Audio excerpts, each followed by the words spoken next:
My friends, as we gather here in this moment of quiet unity, let us come face to face with a truth that so few ever pause long enough to behold.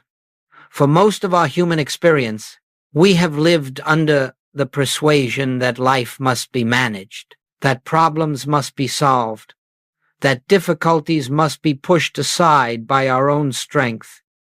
We have believed, quite innocently, that peace is something to achieve, that harmony is something to create, that healing is something to wrestle from an unwilling universe. And because of this belief, we have struggled, sometimes silently, sometimes desperately, to hold our world together. Yet I say to you today, no one has ever found peace through struggle. No one has discovered God through effort. No one has touched the kingdom through the strain of the personal will. The harder we have tried to fix our lives, the more entangled we have become in the very conditions we sought to escape. This is the great weariness of the human approach. It assumes that we, as persons, must correct what the infinite has failed to govern, and that assumption, innocent though it may seem, is the foundation of all spiritual exhaustion. But hear this gently, not as a criticism, but as an invitation.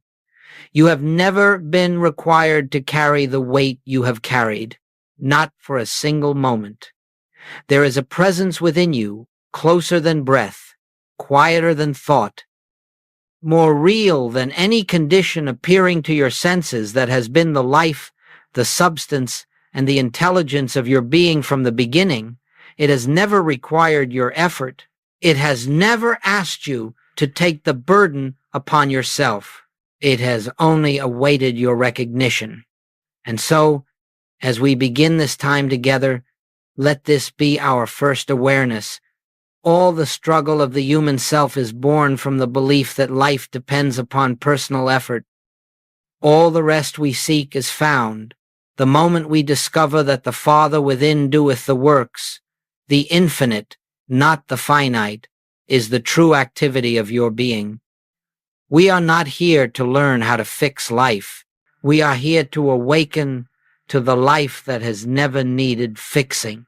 We are not here to manipulate appearances. We are here to behold the reality behind them. We are not here to make God work. We are here to rest in the presence that is already at work. And in that rest, in that deep, inner cessation of struggle, the entire nature of life begins to change.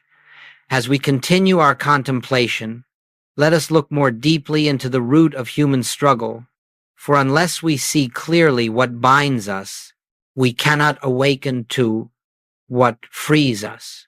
Joel Goldsmith often stated that the central difficulty of the human experience is not the outward condition at all, but the inward belief that there exists a personal I who must meet the condition, change it, fight it, or rise above it. This sense of a separate self, the one who strives, who fears, who plans and manipulates and worries, is the only barrier to spiritual realization. It is not disease that binds you. It is the belief that you, as a personal mind, must heal it. It is not lack that torments you. It is the belief that you must create supply. It is not conflict that troubles you. It is the belief that you must resolve it through human will. All personal effort is built upon one false assumption, that there is a self apart from God, a self with its own power, its own duties, its own burdens. This assumption creates a universe of fear, for the personal self is never sufficient to the demands of life. The personal self is always inadequate, always anxious, always attempting to control a world it never created and cannot govern. And so long as you identify as this personal self, this mental, emotional, striving I, you live under the law of effort, everything becomes labor. Every problem becomes a mountain. Every decision becomes a weight. And even your spiritual practice becomes another attempt to improve the self that never existed in the first place. Joel would remind us that the spiritual path is not the refining of the human mind. It is not the strengthening of the personal will. It is not the polishing of the ego with sacred language. The infinite way is not the glorification of the human self. It is the dissolution of belief in that self. For the truth is this: there is no personal you to be improved. There is only the infinite appearing as you. And the moment you release the belief that life must be carried on your shoulders, you shift from the realm of effort to the realm of grace. If you observe your own consciousness honestly, you will see that every moment of fear, every impulse to fix or control, arises from the belief that I must do something. This is the entire problem in 3 words. I must do. It is the cry of the separate self, the self born of conditioning, the self ignorant of its true source. And yet, beneath that cry, there is another voice, quieter, steadier, eternal whispering, I can of mine own self do nothing, not in defeat, but in revelation, not in surrender to helplessness, but in surrender to truth. For when the personal sense of I steps aside, the infinite is revealed as the only doer, the only presence, the only power. To recognize this is the beginning of freedom, to rest in it is the beginning of peace. As we go forward, let us understand something absolutely essential to healing, to harmony, and to inner peace. You cannot fix appearances, no matter how sincerely you try, no matter how fervently you plead, no matter how intensely you affirm or resist. An appearance cannot be corrected at the level in which it exists. This was one of Joel Goldsmith's most liberating revelations, and it stands at the heart of the infinite way. You see, the world you behold with the senses is not the world of reality. It is the world of appearance, ever shifting, ever changing, ever presenting, one form today and another tomorrow. When you attempt to fix an appearance, you are attempting to correct a shadow. You are wrestling with an image projected by consciousness rather than addressing the consciousness from which it arises. Think of it this way. If a movie plays upon a screen and the picture is distorted, no amount of wiping or adjusting the screen will change it. The problem is not on the surface. It is in the projector. And yet humanity spends its entire lifetime polishing the screen, scrubbing the screen, fighting the screen, never recognizing that the picture originates elsewhere. So it is with sickness. So it is with lack. So it is with conflict. So it is with every form of discord. The moment you attempt to correct the outer picture, you declare the picture to be real, substantial, and powerful. You say, this condition has authority, and I must overcome it. But in truth, the condition has no authority of its own. It is an effect, and an effect cannot be fixed. It can only be understood as illusion. Joel would often say, you do not heal sickness. You dissolve the belief in sickness. You do not correct lack. You awaken from the belief in separation. Whenever you battle an appearance, you reinforce your identification with the appearance. You strengthen the very belief you wish to escape. If you fight disease, you affirm a self that can be diseased. If you battle lack, you affirm a self that can be deprived. If you confront conflict, you affirm a self that can be opposed. All such striving springs from the same illusion, the belief in a self apart from God, subject to powers other than the One. But when you cease fighting, when you stop treating, resisting, affirming, denying, manipulating, you create an inner openness in which reality can reveal itself. And reality, once revealed, dissolves the illusion without effort. It is not that we ignore appearances, it is that we do not grant them power. We do not accept them as determiners of our well-being. We do not judge by the senses, but wait upon the inner realization of truth. For it is not the condition that needs correction, it is our perception of it, and the moment perception shifts, the appearance loses its reality. This, my friends, is why the spiritual life is never a life of fighting shadows. It is a life of turning toward the light that reveals the shadows to be nothing. Now let us move into a dimension of this work that marks the turning point for every earnest seeker. There comes a moment, often after much striving, much praying, much mental effort, when something within us grows tired, not in despair, but in humility. Something in us recognizes that all our attempts to govern life through personal power have not brought the peace we sought. That moment, my friends, is the beginning of spiritual awakening. It is the moment of surrender. But let us be very clear. Surrender is not defeat. It is not resignation. It is not the abandonment of life or responsibility. Surrender, as Joel Goldsmith used the term, is the willingness to release the belief that we are the actors, the doers, the planners, the healers. It is the laying down of the personal sense of I, so that the infinite may reveal its own activity.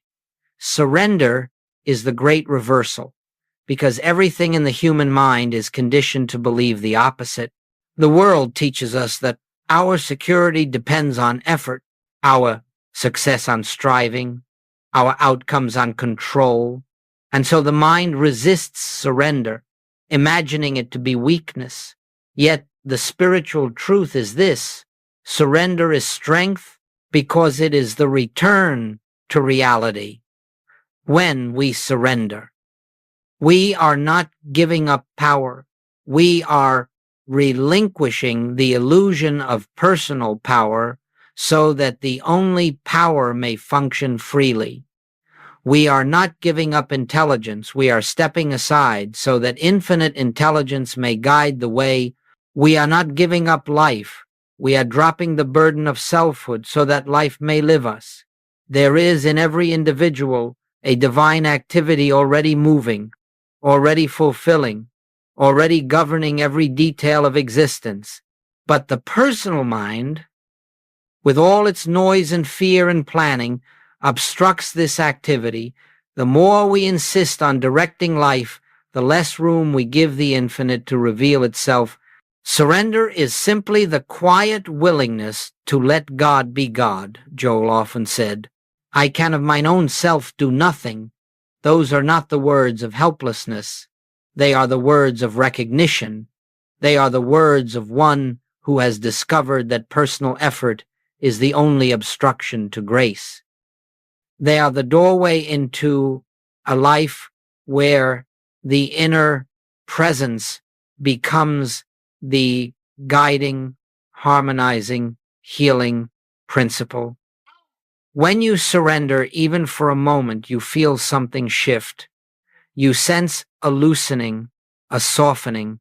The frantic impulse to think your way out of circumstances begins to dissolve.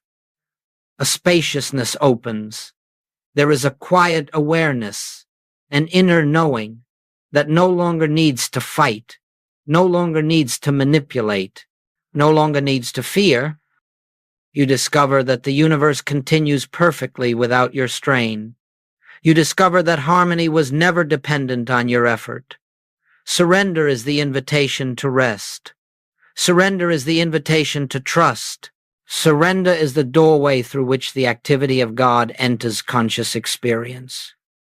And once the taste of this inner rest touches you, you begin to understand why all the great mystics, all the great scriptures, all the great revelations point toward this same truth.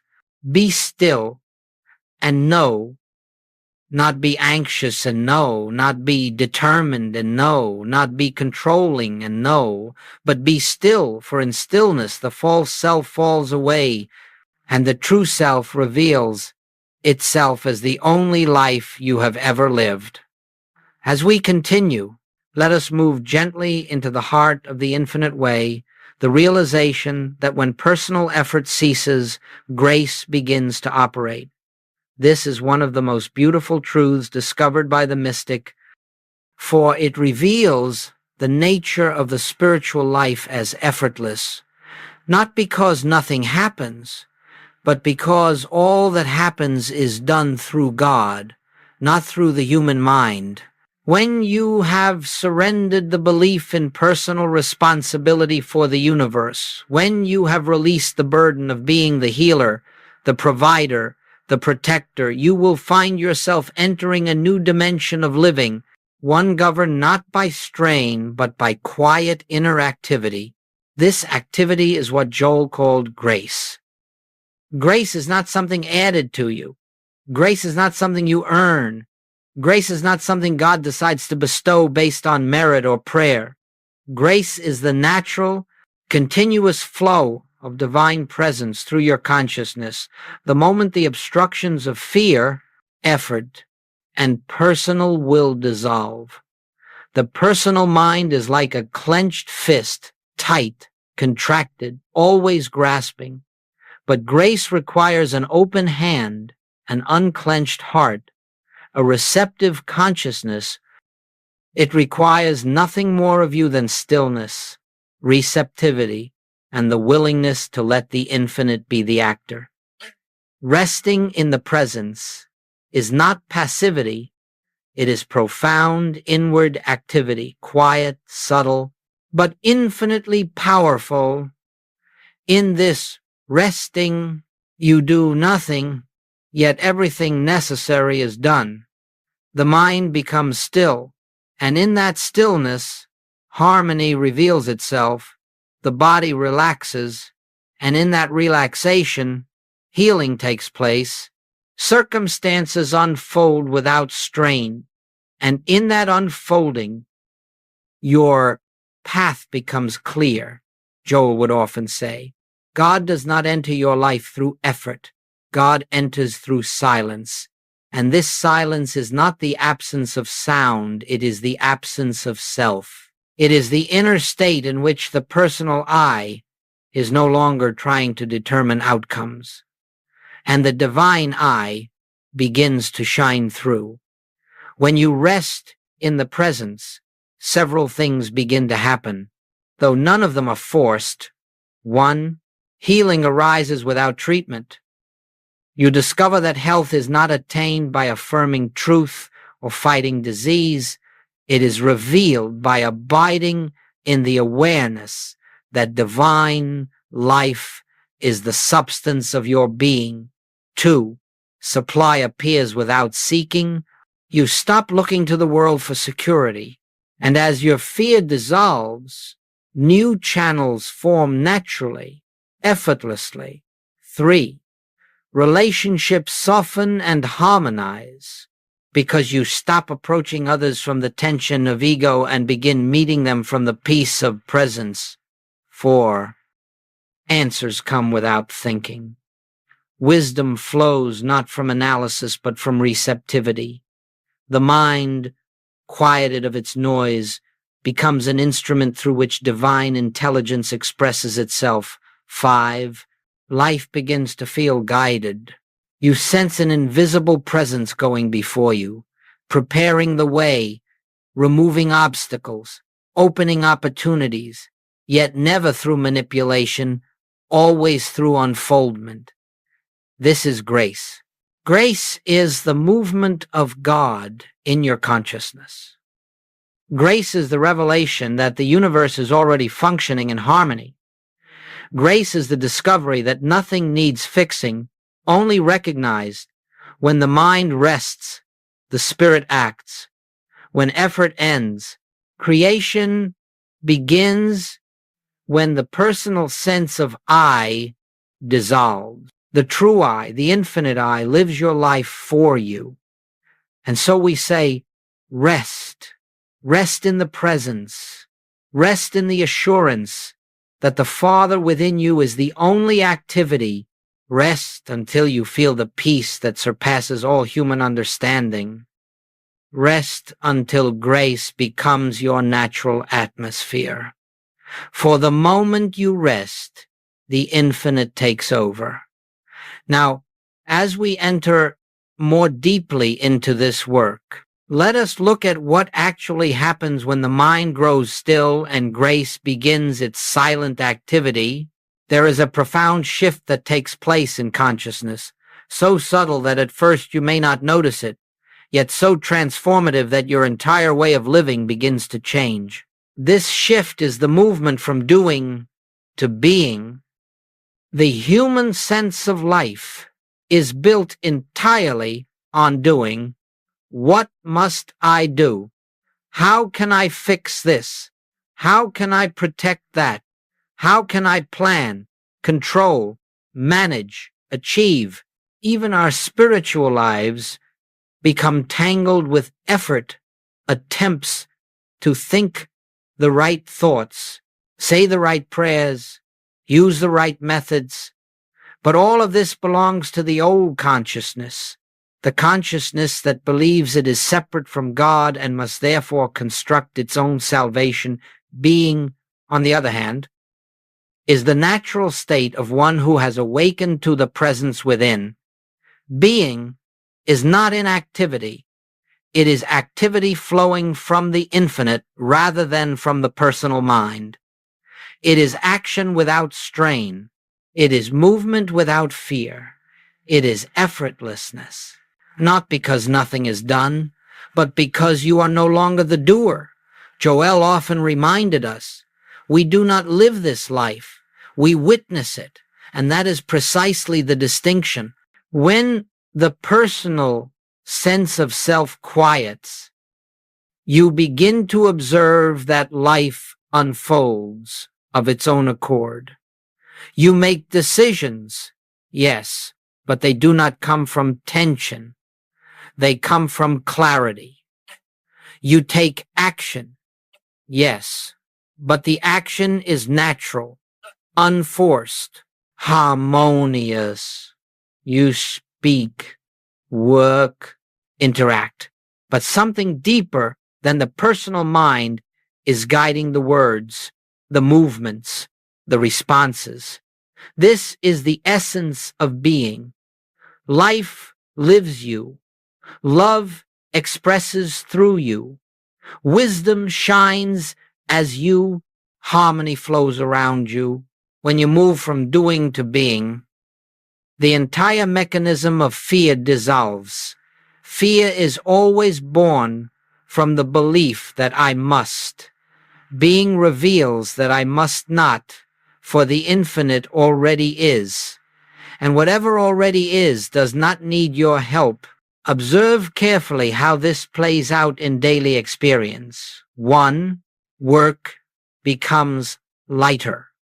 You no longer push your way through tasks. Instead, you find yourself moved by an inner rhythm, accomplishing what is needed without strain. 2. Problems lose their urgency. You see that no appearance requires immediate reaction. You pause, rest inwardly, and allow the correct action to reveal itself. 3. Relationships feel more spacious. You stop trying to manage people, persuade them, correct them, or protect yourself from them. You meet them from presence, not from defense. 4. Creativity awakens. Ideas arise without forcing. Solutions appear without mental labor. Inspiration becomes natural because the mind is no longer cluttered with fear. 5. The body relaxes. Tension dissolves because you are no longer living from the belief that your survival depends on your effort. And as this shift takes root, you discover that you are never actually inactive. The infinite is always acting, always expressing, always unfolding its harmony through you, but the activity is divine, not human, effortless, not strained, flowing, not forced. This is not philosophy. It is not psychology. It is not positive thinking. It is a change in identity. You move from I, the person must do, to I, the presence am being lived. And once you taste this state of being even briefly, you will recognize it as the way you were always meant to live, grounded, unhurried, inwardly anchored, outwardly free. Action, yes. Movement, yes. But born of the infinite rather than the finite. This is the shift from doing to being. It is the first true sign that grace has taken over as we move deeper into this unfolding. Let us gently consider what truly happens when the burden of personal effort is laid aside, when you stop attempting to fix life, heal life, or steer life according to your fears and desires. You may wonder, if I cease trying, will everything fall apart? And the answer, spoken from the experience of the mystic, is this: nothing falls apart. Everything falls into place. For the moment you stop interfering with the natural harmony of being, the moment you release the compulsion to direct the universe with the limited tools of the human mind, a remarkable transformation begins. Not through your doing, but through the quiet activity of the infinite within you. Let us contemplate together some of these changes, not as promises, but as observations, born of spiritual law.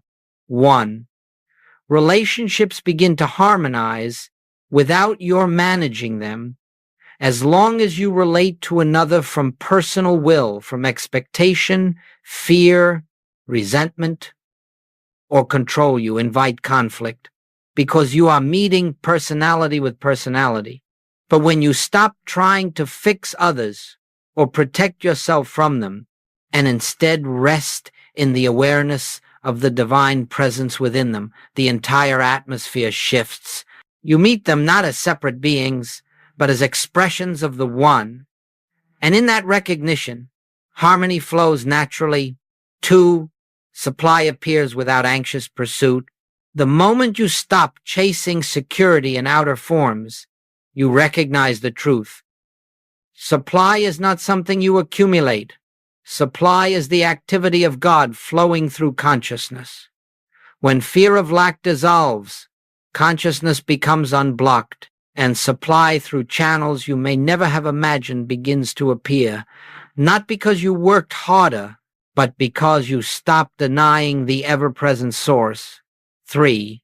Healing unfolds without resistance. Most suffering persists because we fight it, we resist it, we identify with it, we try to get rid of it. Yet every such attempt strengthens the belief in a self who can be sick. When you rest and simply rest in the awareness that divine life is the substance of your being, the body responds to the peace of consciousness. Healing is not something added. It is something revealed when fear no longer obstructs the flow of life. 4. Decisions become effortless and clear. When the mind is governed by fear, every choice becomes heavy. But when you abide in stillness, wisdom rises from within without strain or doubt. You find yourself knowing what to do, when to do it, and how to do it, not because you reasoned it out, but because the infinite within you has always known 5 circumstances reorganize themselves. There is a divine order functioning behind the scene of appearances. When you stop forcing outcomes, that order becomes visible. Situations that once seemed tangled begin to unravel. Opportunities that once seemed distant begin to open. What once appeared obstructed reveals a clear path, not through manipulation, but through unfoldment. 6. Fear loses its authority. Fear exists only in the consciousness that believes it is separate from God. When you begin living from the awareness of oneness, fear dissolves, not because conditions changed, but because your identity changed. You no longer stand as a vulnerable self confronting a threatening world. You stand as presence itself, expressing through form, chi. You sense an invisible guidance. It is subtle, it is gentle, but it is unmistakable.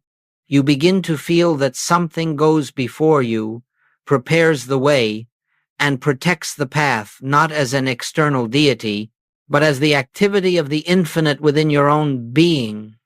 This is what Joel called the presence that performs that which is given us to do. You see, my friends, the transformation does not happen because you have finally mastered technique.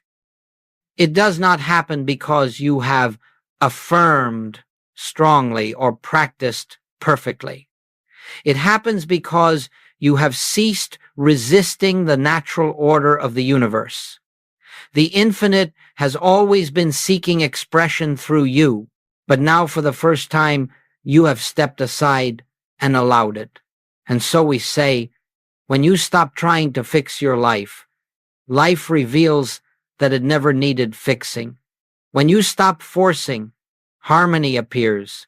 When you stop seeking in matter, you discover that spirit has always been the only reality. These are not miracles. They are the natural consequences of living in alignment with truth. And now, let us turn gently toward the matter that concerns every sincere seeker. How do I live this truth in the ordinary movements of daily life? How do I bring the awareness of grace, of rest, of inner presence into a world that demands action, demands attention, demands response? This is the great question. And it is here that the infinite way ceases to be a philosophy and becomes a way of life. Joel Goldsmith never intended for the spiritual life to be confined to a meditation room, nor to a few sacred hours set aside for study. The spiritual life is not something you visit. It is the atmosphere in which you live and move and have your being. And so the realization must be carried with you, not as a practice of effort, but as a gentle, continuous remembering. Let us consider how this remembrance unfolds. 1. Begin each day in silence, before the world enters, before thought rises, before the senses rush forth. Sit for a moment, even a brief moment, and acknowledge the presence. Recognize that the day before you will not be lived by a personal self striving to manage conditions. It will be lived by the infinite expressing through you. And with that recognition, you step into the day, not as a doer, but as an instrument. 2, pause often throughout the day, not as discipline, but as returning home at any moment of tension or hurry or emotional disturbance.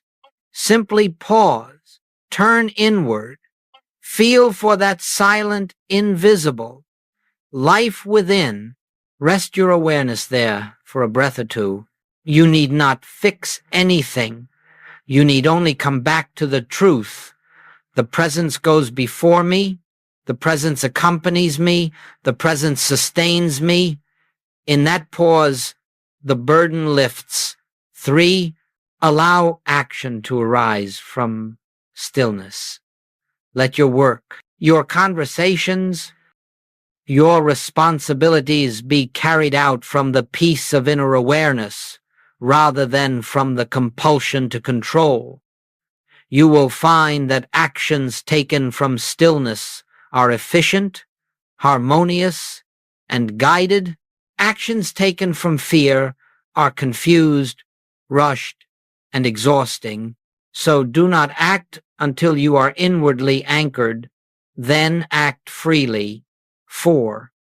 Release the outcome of every action. Once you have acted, once you have spoken, once you have fulfilled the duty of the moment, release it. Let the infinite carry the results. You are not responsible for the final picture. You are responsible only for maintaining the awareness of presence. Life takes care of the rest. 5. Let appearances be what they seem to be.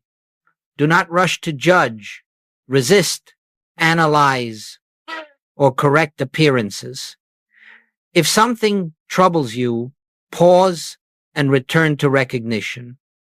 God is the only presence. God is the only power.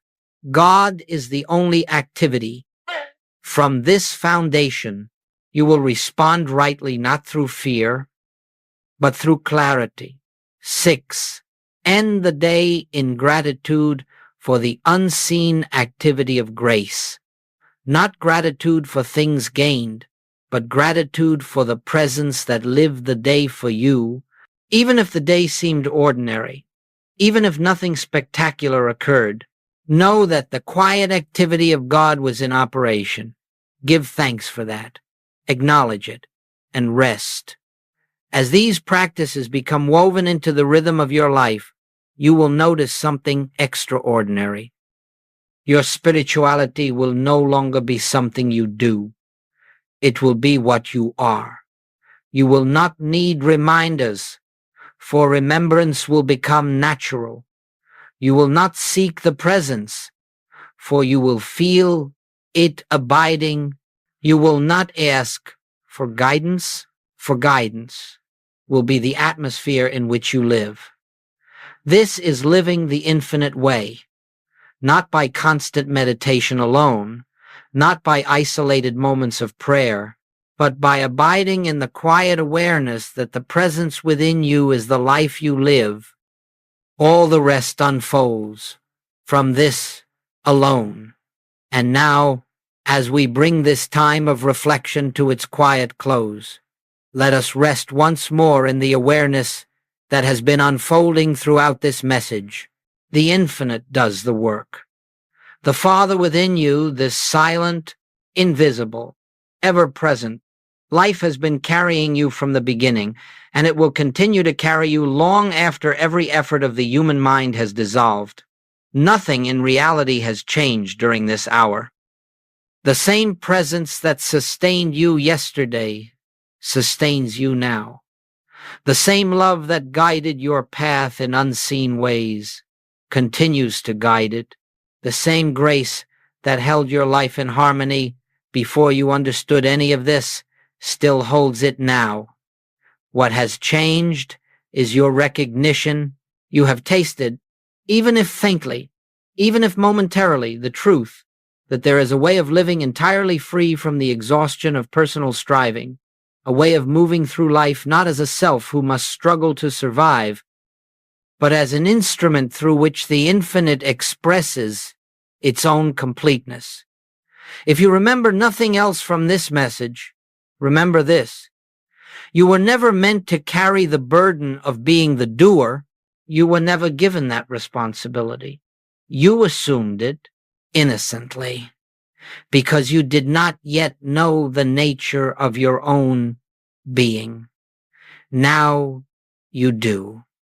And so whenever fear arises, whenever a problem confronts you, whenever the old impulses of control or anxiety attempt to reclaim your attention, pause, turn within, become still, Feel for the presence that has never left you, not for a moment.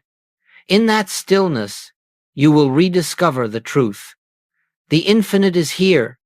The infinite is active. The infinite is enough.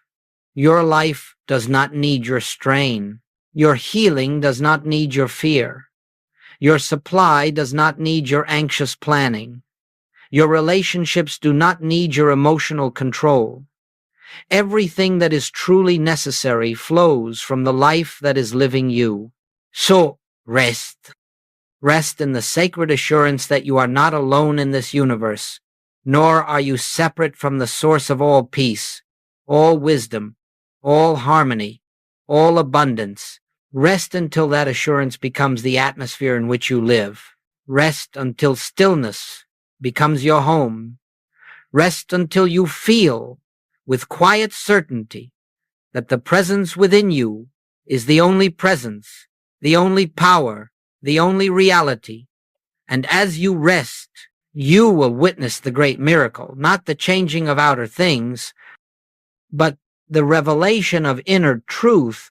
Life works not because you make it work, but because God works. Grace carries you. Love unfolds you. And the kingdom, which you have sought for so long outside, has been within your own consciousness all the while. Let this truth accompany you now. Let it walk beside you throughout the day. Let it breathe through your actions, shine through your silence, and saturate your thoughts with peace. May the presence go before you. May the presence live through you. May the presence reveal itself as your very being. Peace, my friends. Peace that the world cannot give, and the world cannot take away, for that peace is God, and God is yourself.